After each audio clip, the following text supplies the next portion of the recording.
Imagine this. You're at a party. Someone across the room glances at you. They look away. Then they look back. Now they are playing with their necklace.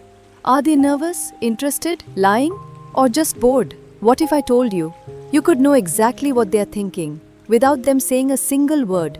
Welcome back to Book Summary and Review, the channel where we unlock the secrets hidden in pages. Today, we are decoding one of the most fascinating books out there, The Art of Reading Minds by Henrik Fexeus. Get ready, because once you see the signs, you can't unsee them. Section 1. What is this book about? This isn't a Harry Potter-style mind-reading trick. No wands, no magic, but it does feel like a superpower. Henrik Fexeus, a mentalist and body language expert from Sweden, breaks down how we can actually understand what people are thinking, not by hearing them, but by observing them. And let me be clear, this book is not about manipulation. It's about connection. It's about seeing people for who they really are, behind their words and masks. If you've ever wanted to know whether someone is telling the truth, if they like you, if they are listening or zoning out, this book is for you. Section 2.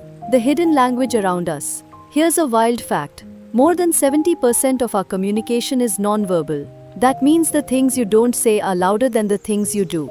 The way someone crosses their arms, the direction they look when answering a question, whether they mimic your movements or not. All of this is subconscious. People aren't aware they're doing it, but you can be aware of it. And when you are, it's like having X-ray vision into their thoughts. Want to know what someone is really thinking? Don't just listen, watch. Section 3. The Tools of a Mind Reader. Let's go deeper. Henrik gives us a toolbox of skills anyone can master.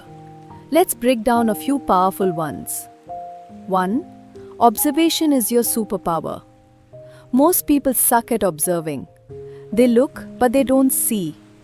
Henrik says, train your brain to become a detective. Watch their face, hands, shoulders, feet. Yes, feet, because feet don't lie. Example: if someone's feet are pointed at the door, they probably want to leave. If they are pointed at you, they're interested. 2. Mirroring, the invisible bond. When you subtly copy someone's posture, gestures, or even tone of voice, they subconsciously start to trust you. This is called mirroring. It makes them feel like, hey, we are alike. I like this person. Want someone to open up? Try matching their vibe. Just don't turn it into a dance battle. 3. Eye movement, the window to the mind. Eyes don't just see, they also reveal. According to Henrik, looking up equals visual thinking. Looking sideways equals auditory. Looking down equals internal dialogue or emotion.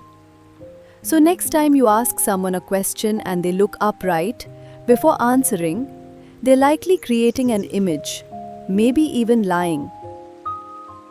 4. Micro-expressions, the 1-second truths. These are tiny facial expressions that flash before someone can hide them. A flash of anger, a twitch of sadness, a quick smirk. If you blink, you'll miss it. But if you catch it, you know exactly what they felt. 5. Space and proximity, the bubble factor. Some people need more space, others stand close. Notice how someone reacts when you step into their space. If they back away, they might feel uncomfortable. If they lean in, they're engaged or open. Section 4.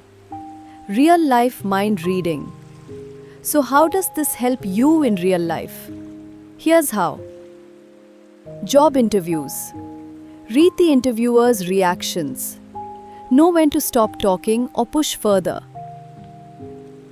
Dating. Instantly recognize if someone's genuinely into you or just being polite. Sales or negotiation. Sense hesitation before they speak it. Adjust your approach in real time. Friendships and family. Understand hidden emotions. Know when your friend needs support, even if they say, I'm fine. Hendrik's message is clear. If you can read the signals, you can respond better. Empathy isn't guessing, it's decoding. Section 5. Influence versus manipulation. Now here's the juicy part. What's the line between influencing someone and manipulating them? Hendrik addresses this straight up. He says, use your skills for good. Influence happens when you understand someone's needs and guide them in a way that helps you both.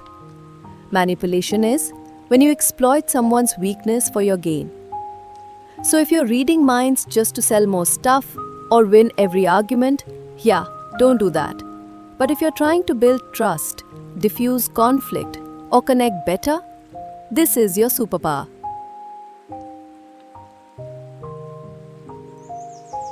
Section 6. Fun exercises you can try today. Let's make this fun. Here are some quick challenges you can try right now. 1. Mirror challenge. In your next conversation, match the other person's posture subtly and see how they respond. 2. Eye movement decoder. Ask someone a question like, "What did you eat last Sunday?" Notice where their eyes go. 3. Emotion flash.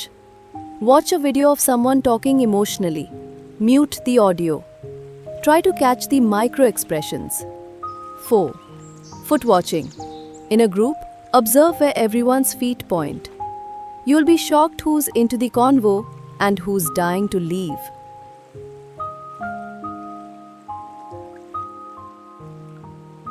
Section 7. Final thoughts and review.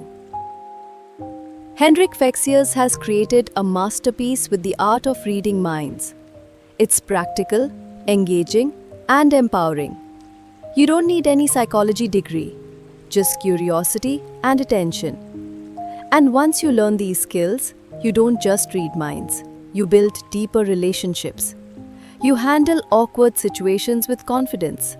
You become the person who just gets people. Whether you're an introvert trying to survive social events, a manager who wants to lead better, or someone who simply wants to be a better friend or partner, this book is gold. So what did you learn from the art of reading minds?